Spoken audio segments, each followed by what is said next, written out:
जय श्री कृष्ण। नमस्कार। श्रीमद् भगवत गीता के अध्ययन की श्रृंखला में छठे अध्याय ध्यान योग आत्म संयम योग के आज के सत्र में सभी सहाध्यायियों का स्वागत एवं अभिवादन। ओमकार के नाद के साथ प्रार्थना करेंगे।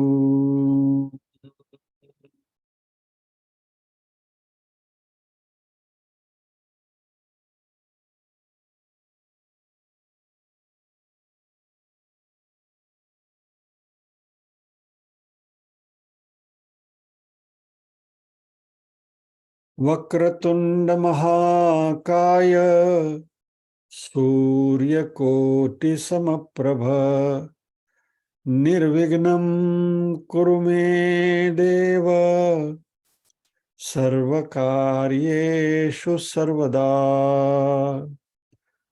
या कुन्देन्दु तुषारहार धवला या शुभ्रवस्त्रावृता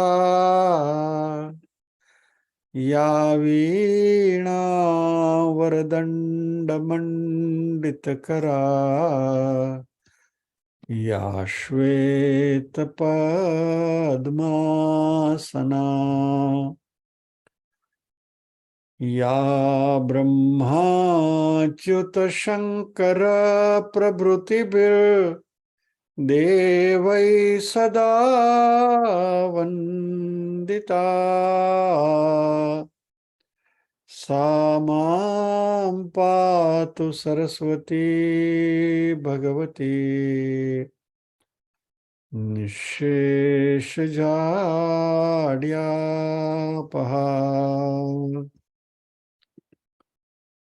वसुदेवसुतं देवं कंसचाणूरमर्दनं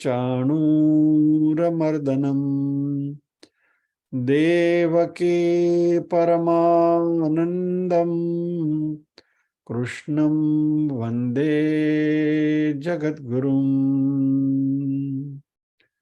ॐ सहना भवतु सहनौ भुनक्तु सह वीर्यं करवावहै तेजस्विनावधितमस्तु मा विद्विषावहै। ॐ शान्ति शान्ति शान्तिः।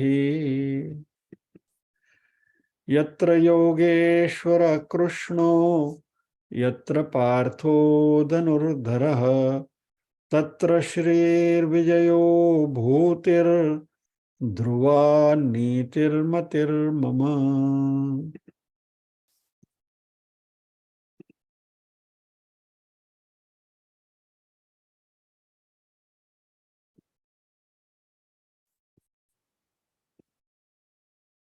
पारायण में 2 ही श्लोक हैं और वैसे भी आज नीरूबेन का गला खराब है तो उनको आज असुविधा न देते हुए ओम श्री परमात्मने नमः।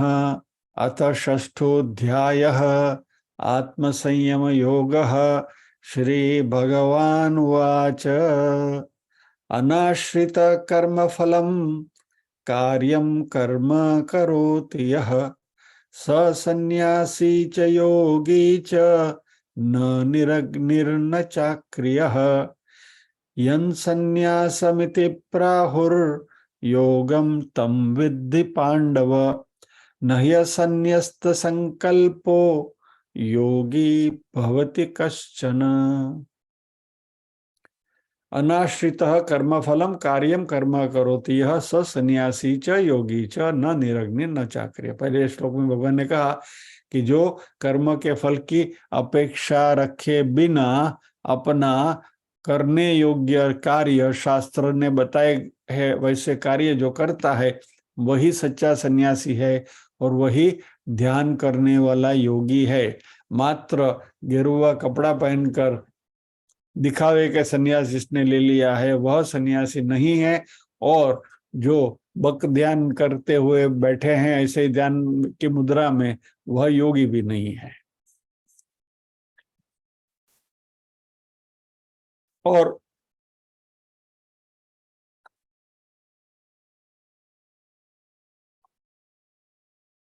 उसी सन्यास को जो जो सन्यास यानी कि जो रिनंसिएशन, मन से जिसका रिनंसिएशन हुआ है, मन से जिसका सन्यास हुआ है, उसी को हे अर्जुन तुम योग जानो। और जिसने इस तरीके से संकल्पों का संन्यास नहीं लिया है, यानी कि मन में से संकल्प विकल के जिसके निकल नहीं गए हैं, वैसा व्यक्ति कभी भी योगी नहीं बन सकता, यानी कि वह ध्यान नहीं कर सकता। यहाँ योगी यानी ध्यान करता है वह योगी।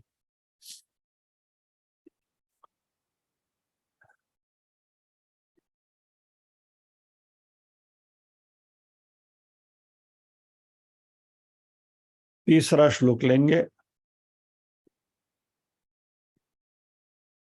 एक एक चरण में बोलता हूं, आप दोहराएंगे, मैं आपकी लिप मूवमेंट्स देखता हूं। आरुरुक्षोर्मुनेर्योगम।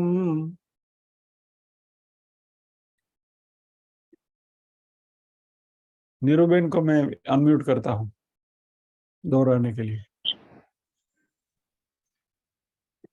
आरुरुक्षोर्मुनेर्योगम् आरुरुक्षोर्मुनेर्योगम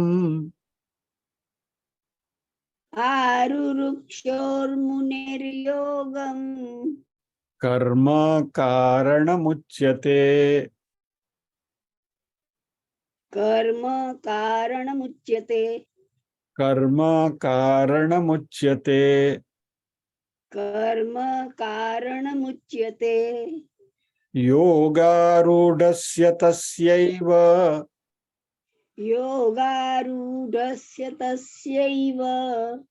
योगारूढस्य तस्यैव योगारूढस्य तस्यैव शमः कारणमुच्यते। शमः कारणमुच्यते। शमः कारणमुच्यते। शमः कारणमुच्यते। पूरा श्लोक एक बार मैं बोलता हूँ, फिर दो बार दोहराएंगे। आरुरुक्षो मुनेर्योगम कर्म कारणमुच्यते। योगारूढस्य तस्यैव शमः कारणमुच्यते। आरुरुक्षोर्मुनेर्योगम् कर्म कर्म कारणमुच्यते। कारणमुच्यते। योगारूढस्य तस्यैव। योगारूढस्य शमः कारणमुच्यते। दोबारा। आरुरुक्षोर्मुनेर्योगम् कर्म कारणमुच्यते। योगारूढस्य रूढस्य तस्यैव शमः शमः कारणमुच्यते। कारणमुच्यते। जय श्री कृष्ण बहन। जय श्री कृष्ण।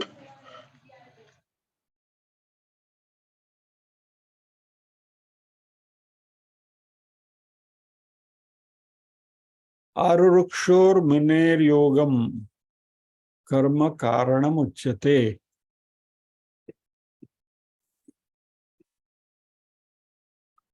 योगारूढ़स्य तस्यैव शमः कारणमुच्यते। आरुरुक्षोः, जिसको योगारूढ़ होने की इच्छा है। आरूढ़ यानी टू राइड। जिसको आरूढ़ होने की इच्छा है, वैसे मुनि है, मुनि के लिए, मुनि यानी मननशील व्यक्ति, जिसको मनन करना है उसके लिए। योगम कर्म कारणम उच्यते, समत्व बुद्धि रूप योग में निष्काम भाव से कर्म करना वही कारण यानी कि वही हेतु कहा गया है। इसका एक्सप्लेनेशन हम देखेंगे।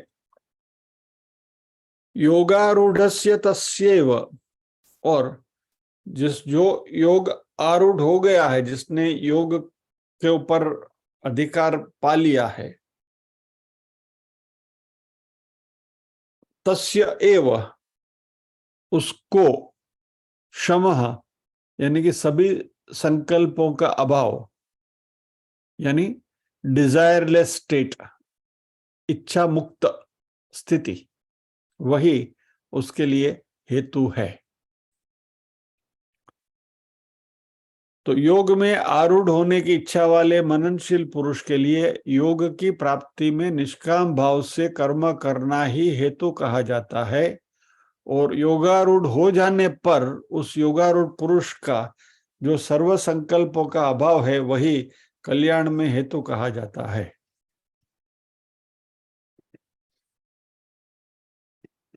अभी आपको लगेगा कि भाई ये है क्या, what is this? To the contemplative soul who desires to climb to the heights of karma yoga, disinterested action is spoken as the stepping stone. For the same man, when he is established in yoga, absence of all thoughts of the world is said to be the way to blessedness.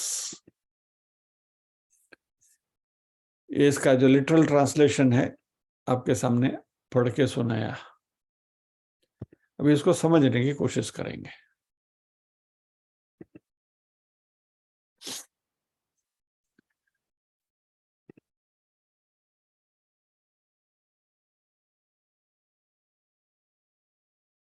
भगवान ने अगले 2 श्लोकों में निष्काम कर्मयोग की महिमा बताई, और निष्काम कर्मयोग की महिमा बताते हुए, जैसे पहले हमने डिस्कस किया था कि गृहस्थाश्रम का महिमा मंडन किया, गृहस्थाश्रमी की प्रशंसा करी, और गृहस्थाश्रम की प्रशंसा करते हुए भगवान ने कहा कि जो गृहस्थाश्रमी व्यक्ति निष्काम कर्मयोग करता है वह सो कॉल्ड सन्यासी से ज्यादा अच्छा सन्यासी है, और सो कॉल्ड ध्यानी योगी से वो ज्यादा अच्छा ध्यानी है, क्योंकि गृहस्थाश्रमी जो भी कार्य करता है वो फुल कंसंट्रेशन के साथ करता है।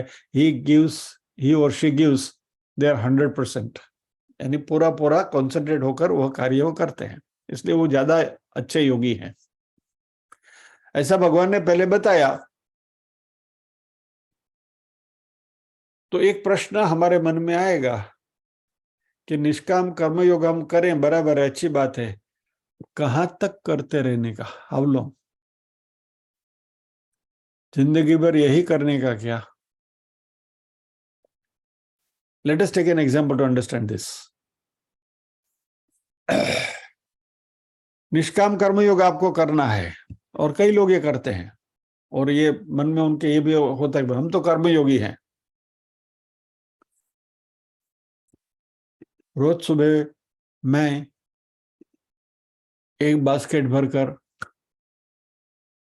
एप्पल्स, ऑरेंजेस, सब फ्रूट्स, केले वगैरह लेकर हॉस्पिटल में जाता हूं। वहां जो मरीज है उन सबके पास में बैठता हूं, उनके दुख दर्द सुनता हूं, सबको मैं फ्रूट्स देता हूं, और 2-3 घंटा ऐसे वहां बिताकर मैं घर आता हूं। ये मेरी रोज की दिनचर्या है। या तो मैं किसी अनाथ आश्रम में जाता हूं, या तो किसी वृद्धाश्रम में जाता हूं, मैं लोगों की सेवा करता हूं, निष्काम कर्म करता हूं, मेरी कोई अपेक्षा नहीं है। I just devote myself to the service of humanity.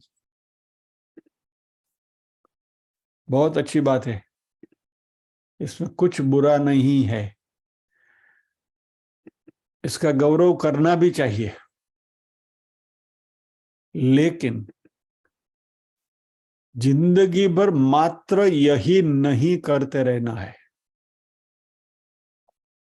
क्योंकि निष्काम कर्मयोग भले ही अच्छा है, लेकिन मात्र निष्काम कर्मयोग हमें मोक्ष नहीं दिलाएगा। अपना जो स्वरूप है, उस स्वरूप का ज्ञान इस निष्काम कर्मयोग से नहीं होगा। निष्काम कर्मयोग से ह्यूमिलिटी आएगी, नम्रता आएगी, अहंकार जाएगा, सब कुछ होगा, आप बहुत अच्छे इंसान बन जाओगे। ये सभी जो प्रक्रिया घटती है वह हमें ज्ञान प्राप्त करने की भूमिका तक ले जाती है, यानी कि उसके लिए हमें तैयार करती है। खेत है, बारिश आने वाली है, तो आप खेत को अच्छी तरह से जोतकर तैयार रखते हैं, सो दैट जब भी बारिश हो और आप उसमें बीज डालेंगे तो आपको अनाज मिलेगा। लेकिन मात्र खेत को जोत के रखेंगे, खेतर ने खेड़ी ने मात्र राखी आपने, बराबर, लेकिन उसमें यदि आपने बीज नहीं डाले या तो बारिश नहीं हुई तो उसमें फसल नहीं उगेगी। दो, फसल उगाने के लिए वो खेत इस तरीके से जोत के रखना जरूरी है। तो ये दो बात को अच्छी तरह से समझे। तो यहां भगवान क्या कहते हैं कि कर्मयोग, और वो भी निष्काम कर्मयोग, वह आखिरी साधना या तो अल्टीमेट साधना नहीं है। कर्मयोग है वो बीच का एक स्टेप है, it is a stepping stone, ऊपर चढ़ने के लिए एक पायरी है, इंटरमीडिएट स्टेप है वो,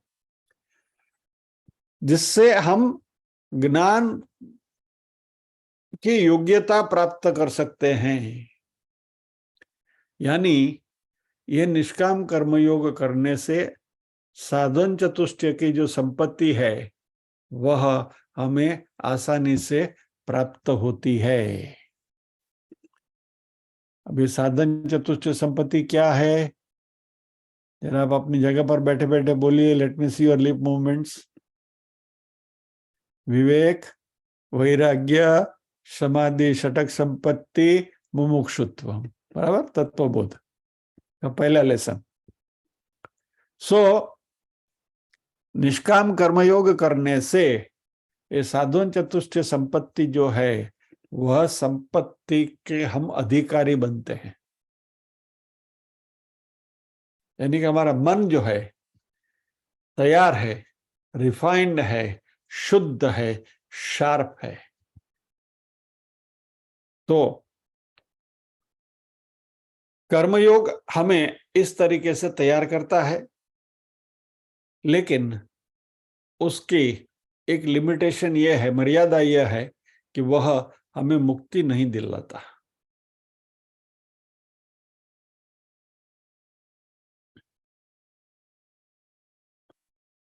तो यदि कोई व्यक्ति मात्र कर्म योग में, निष्काम कर्म योग में डूबे रहने से यह सोचता है कि मुझे आत्मज्ञान प्राप्त होगा, तो वह आप बिल्कुल, you are at the one extreme end of the sadhana. और ऐसे लोग रियलिटी में भी मिलते हैं। हम बस निष्काम कर्मयोग में, तो कर्मयोग में मानता हूं, I believe in service to the humanity. ये भगवत गीता के क्लास वगैरह अपने पल्ले नहीं पड़ता है क्या? अभी वो 1 घंटा जाके बैठो, ये प्रवचन सुनो, फिर वो आत्मा आत्मा आत्मा की बात होती है, बार बार जब भी जाओ तभी वही बात होती है। ये सब कुछ अपने पल्ले पड़ता नहीं। हम तो अपना काम करते हैं और उसमें मस्त हैं बस। यह इस तरीके के सोचने वाले लोग बहुत हैं। और इससे क्या होता है, इससे दो बातें होती है। एक तो मुक्ति कभी मिलेगी नहीं, आत्मज्ञान प्राप्त नहीं होगा। और दूसरा, इससे एक प्रकार का सूक्ष्म अहंकार भी आपका दृढ़ीभूत होता है कि मैं निष्काम कर्मयोगी हूं, मैं लोगों की सेवा करता हूं, मैं इतना बड़ा व्यक्ति हूं, I am better than others, बाकी के लोग कुछ नहीं, मैं इतना सारा करता हूं।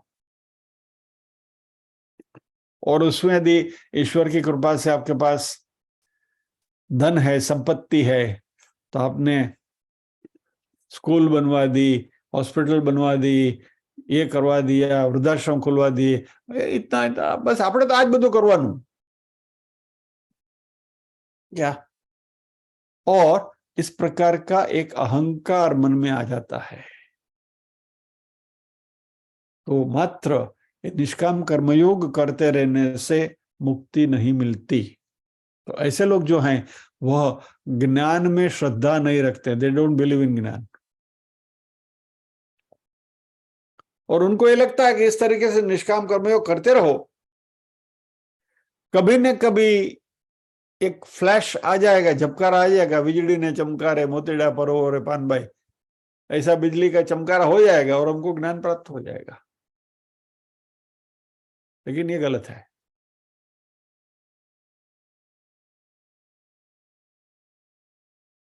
इसी साधना का जो दूसरा छेड़ा है, एक्सट्रीम, एक एक्सट्रीम ये है, दूसरा एक्सट्रीम क्या है, वो बोलता है वो कर्मयोग बेकार है, वो तो क्या खाली मन को तैयार करने का, हमारा मन तो तैयार है। और दूसरा बोलता है कि मुझे कर्मयोग करना ही नहीं है। क्या, मैं तो ज्ञान में श्रद्धा रखता हूं, अपना तो बस शास्त्रों के ग्रंथ ले लिए, भगवत गीता, ये वो उपनिषद, क्या बस उसका अध्ययन करते रहते दिन भर, ज्ञान प्राप्ति ज्ञान प्राप्ति ज्ञान प्राप्ति, और ज्ञान ही तो मुक्ति दिलाता है, तो कर्मयोग करे क्यों।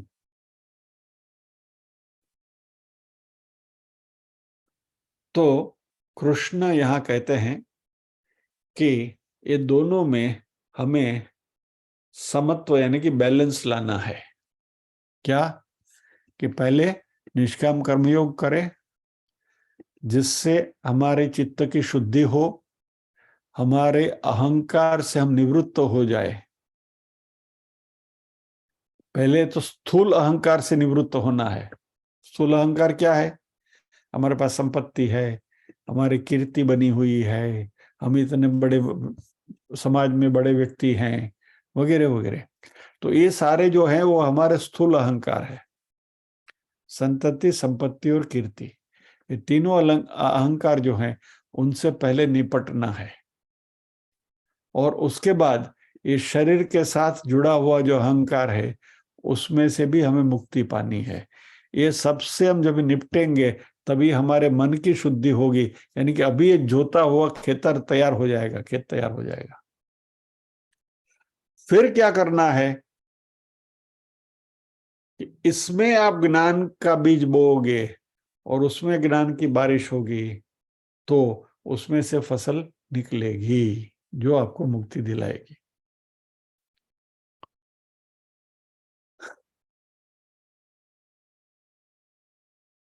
तो मान लीजिए कोई एक व्यक्ति ऐसा सोचता है कि डिग्री प्राप्त करने के लिए कॉलेज में एडमिशन लेके कॉलेज में पढ़ाई करना, और अल्टीमेटली तो पढ़ाई करके कॉलेज से बाहर निकलना ही है।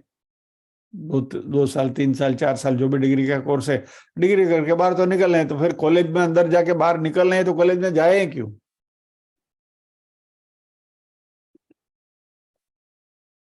और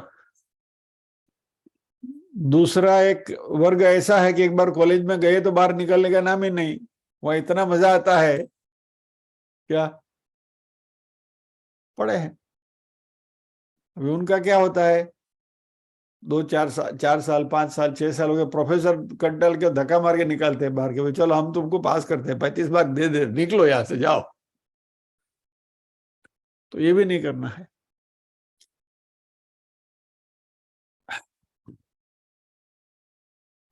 तो कृष्ण कहते हैं इस शुरुआत में आरुरुक्षोर मुनेर योगम, यानी शुरुआत की जो स्टेज है उसमें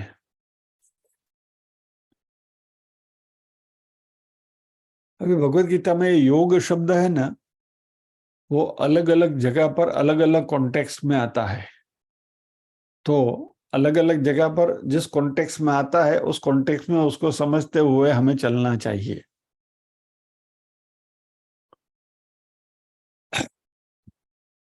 तो यहाँ पहली लाइन में भगवान जो कहते हैं आरुरुक्ष और मुनेर योगम, तो यहाँ योग यानी ज्ञान योग की बात करते हैं, ध्यान योग की बात करते हैं। यानी आत्मा के बारे में जानकारी प्राप्त करने के लिए जो ज्ञान की कक्षा चाहिए, उस ज्ञान की कक्षा में पहुंचने के लिए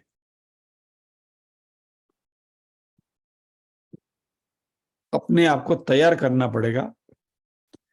लेकिन इसके लिए जो ध्यान करना है, वह ध्यान करना ये इस साधना का प्रथम चरण नहीं हो सकता। That can not be the first step, क्योंकि हमारा कोई भी शास्त्र आप ले लो, हमारा कोई भी शास्त्र शुरुआत में ध्यान की बात नहीं करेगा। क्या भगवत गीता की हम बात करें तो यदि सीधी ध्यान करना शक्य होता था तो भगवान अर्जुन को पहले ध्यान योग सिखाते थे ना। लेकिन सांख्य योग आया, कर्म योग आया, वगैरह वगैरह आया, दूसरा अध्याय, तीसरा अध्याय, चौथा अध्याय, पांचवा अध्याय करने के बाद छठे अध्याय में जाकर भगवान ध्यान की बात करते हैं। क्या तो पहले 5 अध्याय का अध्ययन करो, आत्मसात करो, फिर बाद में छठे अध्याय में आओ, तो आप ध्यान करने के लिए योग्यता प्राप्त करके आए हो। अच्छा, पतंजलि का योग दर्शन हम देखें, बराबर, तो उसमें भी उन्होंने अष्टांग योग बताया है। तो अष्टांग योग के आप पादा ने देखे, स्टेप्स देखे तो क्या है? यम, नियम, आसन, प्राणायाम, प्रत्याहार, धारणा। 6 स्टेप के बाद 7वां स्टेप है ध्यान और 8वां स्टेप है समाधि। तो पहले यम का पालन करो, नियमों का पालन करो, फिर आसन को दृढ़ीभूत करो। अभी हम करते हैं, योगा करते हैं, क्या करते हैं? खाली आसन करते हैं। लेकिन आसन करने से पहले यम नियम करना है, तो आसन कर पाओगे। यम नियम का पालन करोगे तो आसन करने के लायक बनोगे, नहीं तो शरीर ही साथ नहीं देगा। और शरीर को ठीक करने के लिए यम नियम का पालन करना पड़ेगा, so that you have a flexible body. और फिर आसन करने जाओगे तो तीसरा स्टेप आसन में आपको सफलता मिलेगी। उसके बाद प्राणायाम करना है, उसके बाद प्रत्याहार, धारणा, और फिर ध्यान आता है। प्रत्याहार धारणा क्या है उसकी बात हम करेंगे, विल टॉक अबाउट इट। पर नॉर्मली हम क्या करते हैं, थोड़ा प्राणायाम कर लिया और सीधा ध्यान करने को बैठ गए। अनुलोम विलोम 5 बार 10 बार कर लिया और बैठ गए ध्यान करने को। ऐसे ध्यान नहीं होता है। सो ये जो ध्यान सिखाने की बड़ी बड़ी इंस्टीट्यूट्स जो खुली हुई हैं, गए सीधा ध्यान सिखाना शुरू कर दिया, बराबर, तो ऐसे ध्यान नहीं होता है। तो कई लोग ऐसे होते हैं जो मात्र ध्यान की प्रोसेस के ऊपर ज्यादा अहमियत रखते हैं, ज्यादा उसके ऊपर जोर देते हैं। तो कई लोग ऐसे होते हैं, बोलता है नहीं नहीं, ये ज्ञान व्यान की बात छोड़ो, भगवत गीता का क्लास वगैरह की बात छोड़ो, मेरे पास टाइम कहाँ है इतना, हम तो इतने बिजी लोग हैं। तो ध्यान सिखाने वाले भी ये आपको समझाते हैं, कुछ करने की जरूरत नहीं है, दिन में बस 20 मिनट्स ध्यान करो। Only you need 20 minutes in a day. Suraj ji बराबर ना? बस खाली इतना ही ध्यान करना है आपको, और बस।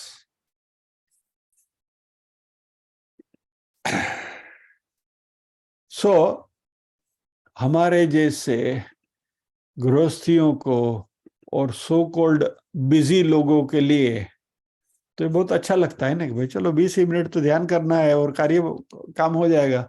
तो फिर हमारे में कोई और एंथुजियास्टिक लोग होते हैं तो हम क्या करते हैं, मैं रहता हूं, मान लीजिए कि बम्बई में कहीं सबर्ब में रहता हूँ, बोरीवली कांदीवली मलाड में रहता हूँ, और किसी बड़ी कंपनी में अफसर हूँ, शॉफर ड्रिवन गाड़ी दी हुई है रिलायंस ने, और उनकी ऑफिस मान लीजिए कि बीकेसी में है, बांद्रा में है, तो बोरीवली से बांद्रा रोज जाना है, 30 40 50 मिनट की जर्नी होती है। शॉफर गाड़ी चला रहा है, ड्राइवर चला रहा है, एयर कंडीशन गाड़ी है, चलो हम पीछे की सीट पे बैठ के 20 मिनट ध्यान कर लेंगे। 20 मिनट तो ध्यान करना है ना, क्या? ऐसे ध्यान नहीं किया जाता, क्योंकि कॉरपोरेट में जो लोग नौकरी करते हैं ना, उनका मन तो पहले कभी स्थिर नहीं होता। यहाँ इतनी खलबली होती है, अभी वहां जाके मीटिंग में बैठना है और सामने वो टाइगर बॉस नाम का शेर आके बैठेगा, तो क्या उसके साथ चर्चा होगी और क्या जवाब देंगे पता नहीं।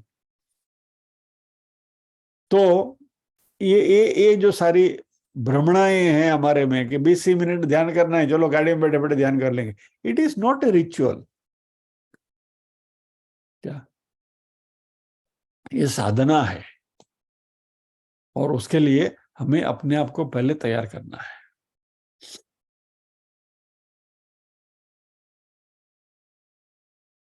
और कोई कहे कि भाई चलो एक काम करिए, आप अच्छा काम करते हैं, भगवत गीता का अध्ययन सब साथ में मिलकर करते हैं, लेकिन you see I am a very busy person, तो एक काम करिए, can you please note down my phone number. जब भी आपका छठा अध्याय शुरू हो जाएगा ना ध्यान योग, तभी जरा मुझे फोन कर दीजिए, मैं आ जाऊंगा। यदि ऐसा होता था तो भगवान कृष्ण क्या मूर्ख हैं कि अर्जुन को पहले 5 अध्याय सुना के फिर बाद में छठे अध्याय में ध्यान योग में लाएंगे, सीधा ध्यान योग से ही शुरुआत करेंगे ना।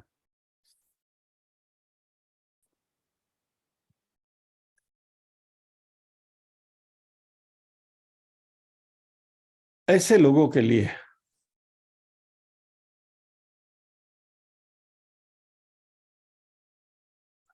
हमारे संत लोग कहते हैं कि इतने बिजी लोग जो हैं जिसको ध्यान करना है, तो उनको यदि इफ दे इंसिस्ट कि हमें ध्यान करने की प्रक्रिया सिखाइए, तो उनको कोई नाम जप सिखा दो, कोई इष्ट देव का नाम पकड़ा दो उनको, बोलो इसका जप करते रहो।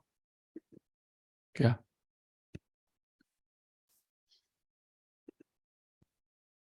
हम भी ट्रांसेंडेंटल मेडिटेशन सीखने के लिए जब भी गए थे, तभी पहले हम सबसे पूछा गया था कि हमारे इष्ट देव कौन है, और वो इष्ट देव का नाम जप करने का पहले सिखाया था।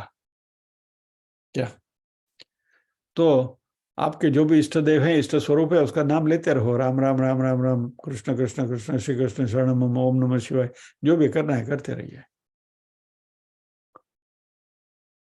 और ये करने के लिए आपको कोई शास्त्रों के अध्ययन की जरूरत नहीं है, भगवत गीता क्लास में आने की जरूरत नहीं है, नाम जप करने में कोई शास्त्र की जरूरत नहीं है।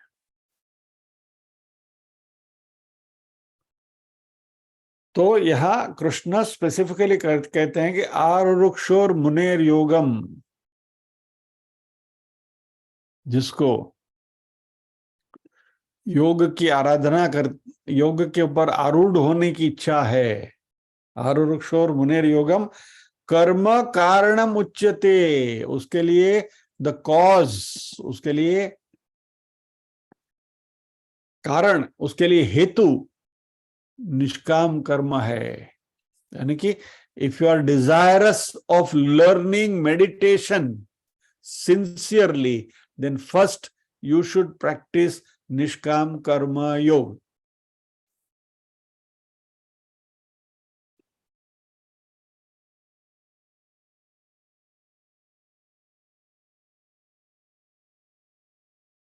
હવેલીમાં 501 રૂપિયા લખાવ્યા તો એટલો પ્રસાદ થોરનો ના આપે।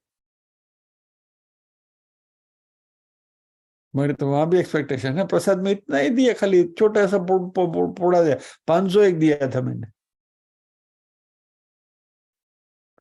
एक्सपेक्टेशन ही है सब जगह पर। तो सबसे पहले हमें अपने आप को एक्सपेक्टेशन से मुक्त करना है, और यही निष्काम कर्मयोग की सबसे बड़ी चाबी है। क्या? नेकी कर कुएं में डाल। ये करना सीखेंगे।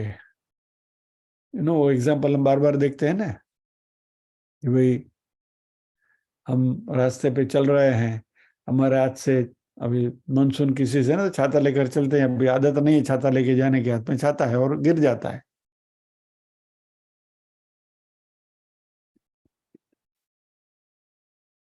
तो किसी का गिर गया आगे वाले का, और आपने उसका छाता उठा के उसको दे दिया, बोला आपके हाथ में छाता लेके वो चल पड़ा। आप बोलेंगे कैसा आदमी यार, उसका छाता मैंने झुक के उठा के दे दिया, थैंक यू तक नहीं बोला। अभी ये अपेक्षा रखते हुए यदि आप निष्काम कर्मयोग की बात करोगे तो कहां से बात बनेगी? यानी अपेक्षा रहित जीवन जीना सीखेंगे तो ये आरुरुक्ष और मुनेर योगम के लिए क्वालिफिकेशन हमारी बनेगी कि योग के ऊपर आरूढ़ होने के लिए हमारी जो मानसिक क्षमता है वो इस तरीके से आएगी। और पतंजलि ने अष्टांग योग में यम और नियम की जो बात करी है, वो यम और नियम और कुछ नहीं, निष्काम कर्म योग ही है। ये यम नियम के बारे में हम थोड़ा विस्तार से बात करेंगे बाद में। और ये यम अपना वो यमराजा नहीं है। बेसिकली यम और नियम क्या है? डूज और डोंट्स का नियमावली है। ये करना चाहिए, ये नहीं करना चाहिए, ये करिए, ये मत करिए। इसकी पूरी फेरिस्त है, लिस्ट है, उसके बारे में बात करेंगे, उसमें क्या अवॉइड करना है वगैरह। और ये सब basically it boils down to निष्काम कर्म योग।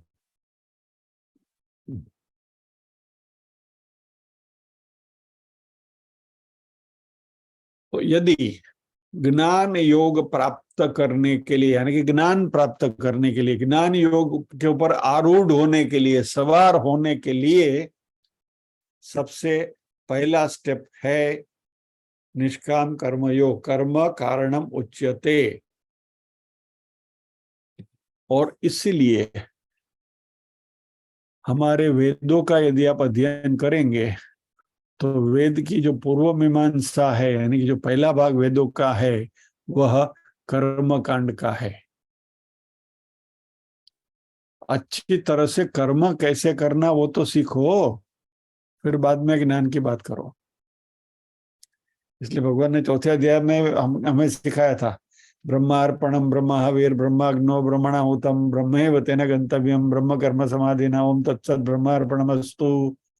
श्लोक इतना गहरा और इतना बड़ा है, हम रोज बोलते हैं भोजन करते समय, लेकिन उसका मायना क्या है वो किसको पता? बोल दिया ब्रह्मार्पणम, और वो भी भोजन तैयार है, परोसा हुआ है, सुगंध आ रही है, ब्रह्मार्पणमस्तु, खत्म, शुरू करो, गुड़ गुड़ गुड़। तो ब्रह्मार्पणम ब्रह्माग्नो ब्रह्मणाहुतम निष्काम कर्मयोग की ही बात है। चौथा अध्याय में डिटेल में उसकी बात करी थी हमने, बराबर है?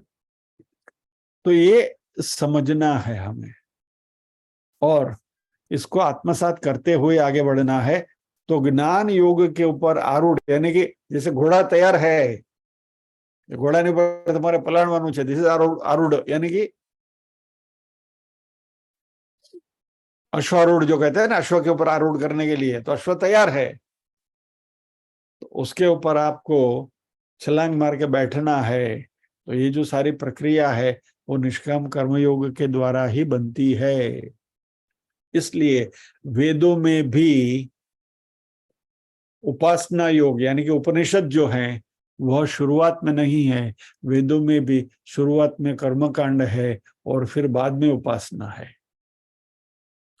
तो वेद भी सीधा सीधा निधिध्यासन से शुरुआत नहीं करता है, कर्मकांड से शुरुआत करता है।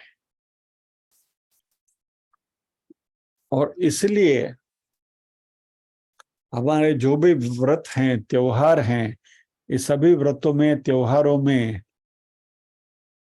कर्मकांड को बुन लिया गया है। It is a internal very closely woven fabric. अभी जो अधिक मास चल रहा है उसी की बात करो, बराबर है। तो अधिक मास में क्या है, पुरुषोत्तम मास है, भगवान विष्णु की महिमा है, बराबर है। लेकिन एम्फेसिस किसके ऊपर है, दान धर्म के ऊपर, राइट। कि भाई ये पूजा करनी है, कांटागोરની पूजा करवानी છે, ખેતર ખેડવાનું છે, बहुत सिंपल चीज है। हमारी बहनें वो बोलती हैं खेतर खेड़ने का, लेकिन वो यदि आप मैंने तो उसको जब भी मैं सुन रहा था और पढ़ रहा था, मुझे पता चला कि कितनी बड़ी बात, उसमें भी यज्ञ की ही बात है। ध्यान से पढ़िएगा, जो जो जो भी ये खेतर खेड़ने की जो प्रवृत्ति करते हैं ना, जो भी बहन है, नेक्स्ट टाइम जो भी खेतर खेड़ोगे, वो जो भी बोलोगे आप, तो जरा ध्यान से उसको, उसके ऊपर ध्यान देना, मजा आएगा। इतनी गहरी बात उसमें बताई गई है कि ये this is the beauty of our rishis. गहरी बात, लेकिन इतनी आसानी से उन्होंने उसमें बता दी है। यदि उसके ऊपर हम ध्यान दें तो ज्ञानियों की भूमिका बनाता है। આપણે શું કર્યું, ખેતર ખેડવાનું ડોશીઓ કર્યા કરે, આપણું કામ નહીં।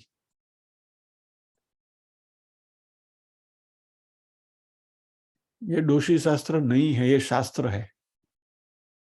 प्रॉब्लम क्या है कि हमने उसके पीछे कि जो मकसद है, उसका जो मीनिंग है, वो हम भूल गए।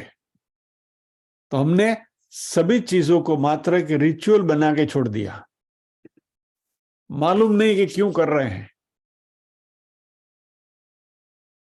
तो ये सारी चीजें जो हैं, ये निष्काम कर्मयोग करने की भूमिका बनाते हैं। तो अधिक मास में भी जो यहां से हमने शुरुआत करी थी कि उसमें एम्फेसिस किसका है, दान धर्म का है, त्याग का एम्फेसिस है। छोड़ना सीखो। तो दान जो भी हम करते हैं वो सिंबॉलिक है, लेकिन उसके पीछे का भाव क्या है, रिनंसिएशन, त्याग, बहुत ऊंची चीज है। यानी धीरे धीरे धीरे धीरे वस्तु का त्याग करो, परिस्थितियों से ये करो, अपने आप को एडजस्ट करो, ये सब त्याग है। और ये करते करते करते करते करते करते करते अहंकार का फाइनली त्याग करना है। और ये मन को तैयार करना है ज्ञान योग के लिए। फिर निधिध्यासन शुरू होता है। तो कृष्ण कहते हैं कि कर्मयोग भी, निष्काम कर्मयोग भी कहां तक करना है, हमेशा नहीं करते रहना है।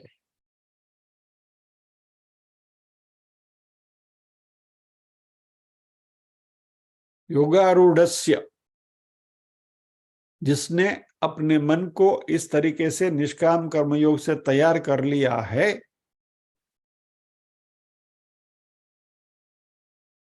साधन चतुष्ट संपत्ति के लिए हम तैयार हो गए। राधा साधन चतुष्ट संपत्ति हमने आत्मसात कर ली है, विवेक वैराग्य समाधि षटक संपत्ति और मुमुक्षुत्वम। तब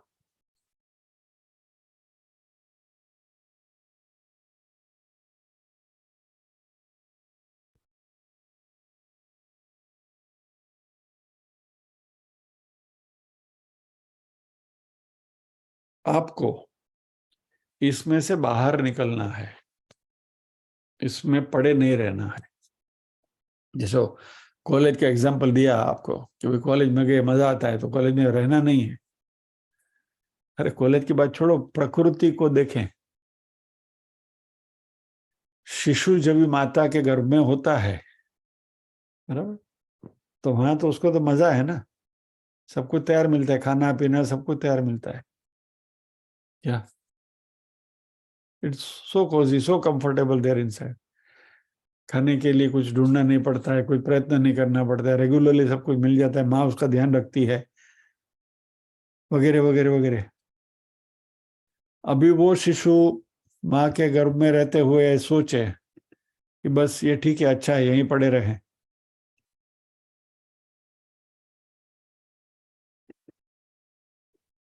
इवन माँ भी सोचे कोई वांधा नहीं, चलो रहने दो, अपना ही बच्चा है ना, तो भी 9-10 महीना होगा तो प्रकृति अपना कार्य करती ही है, उस शिशु को बाहर धकेल ही देती है प्रकृति। यानी कोई भी परिस्थिति कितनी भी अच्छी हो, कितनी भी सुखदायक हो, लेकिन उसमें हमेशा, यानी कि पर्टिकुलरली निष्काम कर्मयोग भी आपको कितना भी अच्छा लगे, उसमें पड़े नहीं रहना है।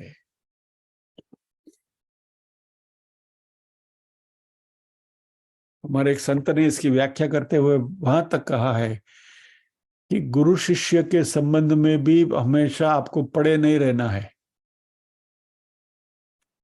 एक ही गुरु का चरण पकड़ के बैठे रहो, बस ये गुरु हमारे अच्छे हैं, हमको सब सब कुछ अच्छा सिखाते हैं, बस यहाँ मजा है, आराम है। क्या, ग्रो आउट ऑफ इट, अपनी उन्नति करिए।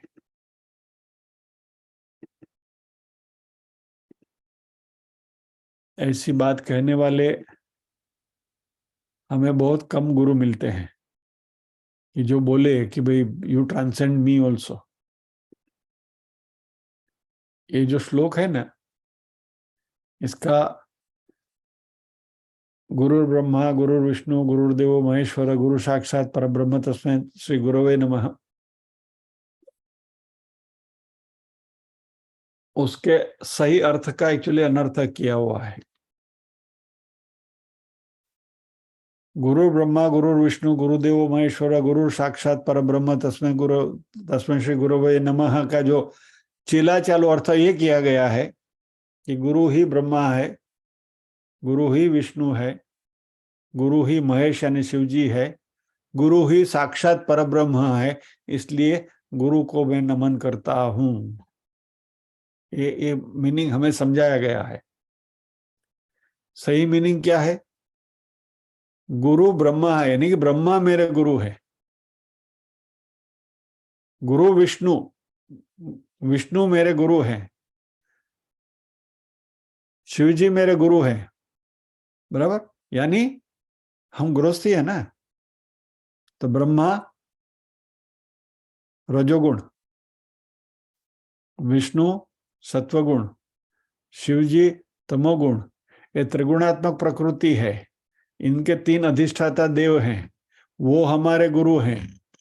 यानी कि ये 3 गुण हमारे में भी हैं, यथा पिंडे तथा ब्रह्मांडे, ये तीनों गुण हमारे, त्रिगुणात्मक प्रकृति हमारी भी है। तो ये जो प्रकृति हमारे जो जो 3 गुण हैं, ये तीनों गुणों को हम सबलाइम करते हुए हमारा रजोगुण ब्रह्मा के लेवल पर पहुंचे, सत्वगुण विष्णु के लेवल पर पहुंचे, तमोगुण शिवजी के लेवल पर पहुंचे। जब ये होगा तो फिर गुरु साक्षात परब्रह्म, वो जो परब्रह्म है वो फिर हमारे साक्षात गुरु हैं।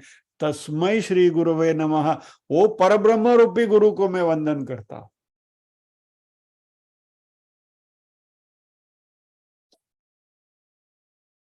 दूसरी कबीर जी की जो उक्ति है ना, गुरु गोविंद दो कड़े काके लागो पाए, बलिहारी गुरु आपके जिसने गोविंद दियो बताए, इसका भी अर्थ का अनर्थ किया हुआ है। गुरु और गोविंद दोनों साथ में खड़े हैं, और शिष्य है वो कंफ्यूजन में है कि मैं किसको पहले पाए लगूं, किसका चरण स्पर्श करूं। क्या, तो हमें क्या सिखाया गया है? बलिहारी गुरु आपकी जिसने गोविंद दियो बताया, यानी कि गुरु का चरण स्पर्श पहले करो, क्योंकि गोविंद उन्होंने बताया है।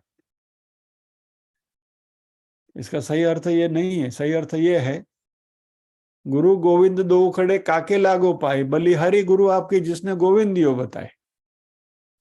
यानी जो गुरु गोविंद के बगल में खड़े रहने के लिए लायक बन गए हैं, उसमें फिर ये अभिप्सा नहीं रहेगी, ये डिजायर नहीं रहेगी कि शिष्य पहले मेरे चरण छुए। वो तो अपने आप को पिघाल देते हैं, उसकी तो इंडिविजुअलिटी गई, खत्म हो गई। He is no more a person there, different from Govind. बलिहारी गुरु आपके जिसने गोविंद दियो बताए, यानी ये गुरु तुम्हारा हाथ पकड़कर सीधा हाथ गोविंद के हाथ में दे देता है, अभी इसके पीछे जाओ, मेरे पीछे नहीं, गेट आउट ऑफ मी।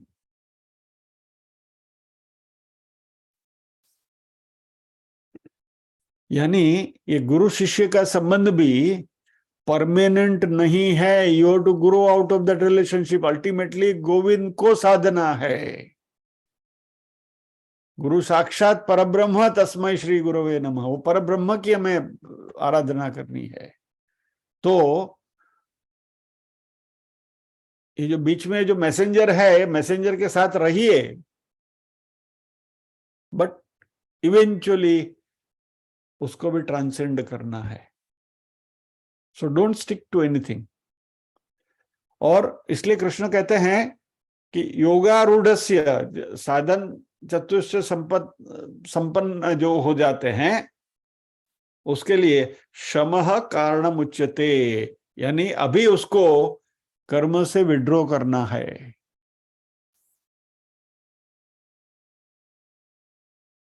अभी ये कर्म से विड्रॉ करने की जो क्रिया है, प्रोसीजर है,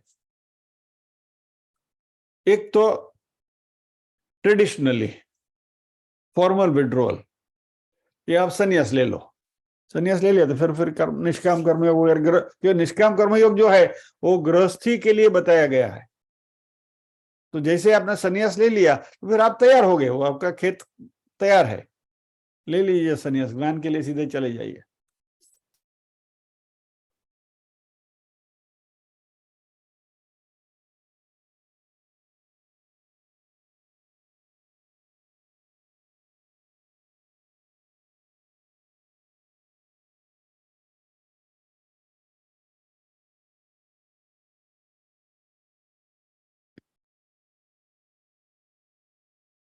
एनीवे,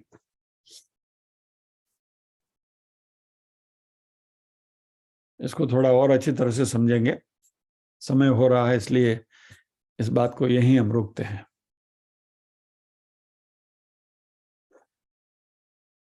आरुरुक्षोर मुनेर योगम कर्म कारणम उच्यते, योगारूढ़स्य तस्यैव शमः कारणम उच्यते। ये हमारा श्लोक है। इसमें जो प्रथम चरण है उसको हमने देखा, आरुरुक्षोर मुनेर योगम कर्म कारणम उच्यते, यानी जिसको ज्ञान योग रूपी अश्व का आरोहण करना है, उसके लिए पहले निष्काम कर्मयोगी रूपी, वो उसको बोलते हैं पेंगड़ा, वो अश्वारोहण करने के लिए उसका ये जो सीट वो ये होता है ना, उसके अंदर आपको पहले पैर रखना पड़ता है और then you have to jump over. ये पेंगड़ा में पहले पग नाखो जो ये पेंगड़ो, ये निष्काम कर्मयोग। और फिर दूसरा जो स्टेप है योगारूढ़स्य तस्यैव शमः कारणम उच्यते, इसकी चर्चा हम अगले सत्र में करेंगे। सो विद दिस हम यहाँ रुकेंगे, प्रार्थना करेंगे।